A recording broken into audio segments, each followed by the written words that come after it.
Your inbox has a strategy, and you do not need to attribute intention to it for this to be true. It does not need to be malicious. It simply needs to be what it is, a system that rewards immediate responses, creates a persistent sense of urgency around every incoming message, regardless of actual importance. It makes the act of not responding feel professionally irresponsible in a way that is difficult to argue against in any specific instance. And that system, left unexamined and unchallenged, will reliably consume every available hour you do not explicitly and deliberately protect from it. This is the central mechanism of what Cal Newport calls shallow work expansion, and it operates through a principle most professionals have never sat down to articulate, but almost all of them have experienced across their working lives. Work expands to fill the time available for its completion. You may recognize this as Parkinson's law, but Newport's observation is more specific and more damning than the general principle. Shallow work does not just expand to fill available time. It actively colonizes time that was never intended for it. It creates the conditions for its own expansion by establishing a culture of responsiveness. It's so pervasive that any deviation from constant availability feels like a dereliction of professional duty rather than a reasonable boundary being deliberately maintained. Here is how the mechanism works in practice and why it is so difficult to interrupt once established. When you respond to an email within 5 minutes of receiving it, you establish an expectation, not just in the sender's mind, though you do that too, but in the culture of the team, the working relationship, the organization as a whole, the expectation that you are available, that responses are fast, that the cost of reaching you is low because the return is immediate. And once that expectation exists, violating it carries a genuine social cost.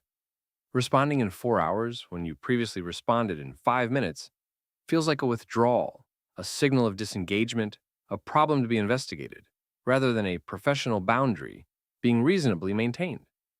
So most professionals do not withdraw. They maintain the expectation. They reinforce it with every fast response, every Slack reply sent, while nominally doing something else, every email answered within the hour. And in doing so, they construct a structure around their working day that makes sustained focus not just difficult, but architecturally impossible. Because the expectation of immediate availability and the requirement of sustained, uninterrupted cognitive depth are not compatible states. You cannot be both simultaneously. Every moment you are reachable and responsive is a moment you are not in depth. And the culture of modern professional work has made reachable and responsive the default, the visible signal of a good colleague and a committed professional, while rendering depth invisible and its absence completely unremarkable.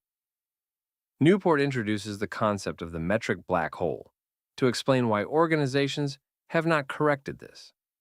The true cost of an interruption-driven working culture, the lost output, the degraded cognitive performance, the career-level compounding of shallow work over depth, is almost impossible to measure with the tools most organizations use to assess productivity.